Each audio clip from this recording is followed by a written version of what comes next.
da se ne lažem, ovaj film bi bio mnogo zanimljiviji da u scenama pod vodom kad pričaju...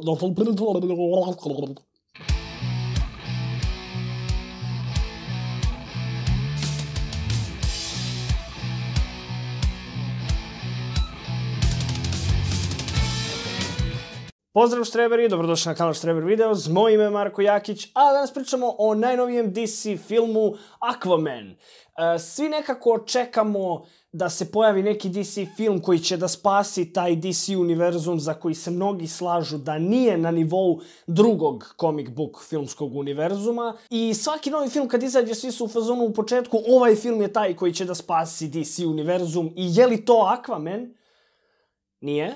I sad vi imate dve opcije. Prva opcija je da otvorite sad dole komentare i da napišete komentar. Evo ga još jedan Marvel fanboy koji se ne razume u filmove. Druga opcija je da saslušate šta zapravo imam da kažem o filmu koji nije nužno loš i onda da vidimo šta ćemo dalje i kako ćemo da razgovaramo. Ako ste izabrali drugu opciju, dobrodošli, hvala i saslušajte me. Prvo hoću da kažem da Aquaman mi nije bio loš.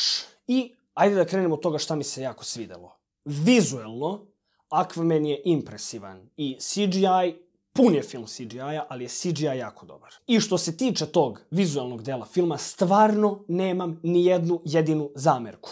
Apsolutno vredi odgledati ga na velikom platnu, do duše nisam siguran da li vredi tih 10 evra koje sam ja dao da ga odgledam. Druga, jako velika stvar je Jason Momoa, koji izvlači ovaj film, koji izvlači ovog lika i on je jedini razlog po meni što je Aquaman uopšte interesantan.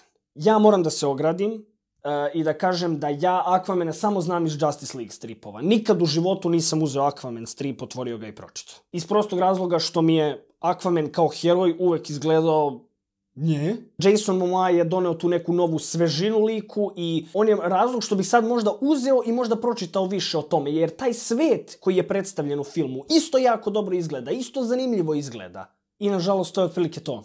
Što se glume tiče, nikome nije preterano oduševio, čak ni jedna Nicole Kidman, koja, ja sam nekako imao osjećaj da je ona malo nezainteresovana za ovaj film, a za druge prosto imam osjećaj da nisu mogli bolje. Amber Heard je dobra na momente, ali je generalno i nezanimljiv lik i onako blaga njena gluma, da tako kažem. Svi ostali su ili preterali u svojoj glumi, ili onako imam osjećaj da se nisu dovoljno potrudili. Što se tiče same režije, James Wan, ja vidim da se ljudi kunu u njega. Jedini dobar film njegov koji sam odgledao, Saw, prvi deo, i tu je zapravo odradio odličan posao.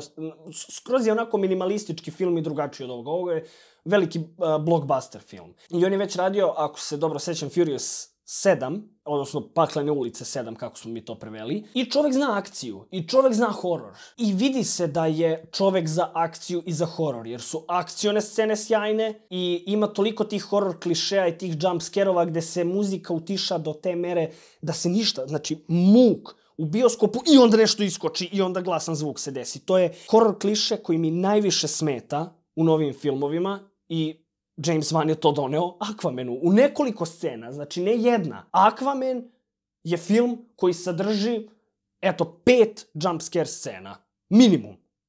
Neku sam sigurno zaboravio. Nema sumnje da to izgleda lepo, samo je pitanje koliko mu je tu mesto. I to je sad stvar lične preferencije. Ja lično ne volim. Muzika takođe mi nije bila ništa posebno, pogotovo Pitbullov remix Toto Afrike. James Wan je objasnio da je on to ubacio kao omaž svojim danima na Paklenim ulicama. Super. Svaka čast, ali nemoj. Pitaju mi ljudi često da li ću da pravim listu, kao što sam pravio za Marvel, da li ću praviti listu DCU filmova i onako da ih rangiram od meni omiljenih ka manje omiljenim. Neću praviti zaseban video jer ne želim prosto da trošim vreme na to jer sve to mogu da spakujem u 3 sekunde. Evo je ovde lista i Aquaman je ovde. Da li ste vi gledali Aquamana? Zašto se vama toliko više svideo nego meni? Svoje odgovore ostavite u komentarima ispod, a ako vam se svidelo ovo što ste videli i želi biste vidjeti više, kliknite na like, kliknite na subscribe, podelite ovaj video sa svojim prijateljima, a mi se vidimo nekom drugom prilikom. Ćao! Zaboravio sam da kažem u videu, humor mi je jako bio cringy na momente. Možda je bilo 2 fore na koje sam se zaista zasmejao, sve ostalo mi je bio Dostojevski level. Ko ne zna šta je Dostojevski, nek pogleda moj pregled Justice League. To je to, ćao!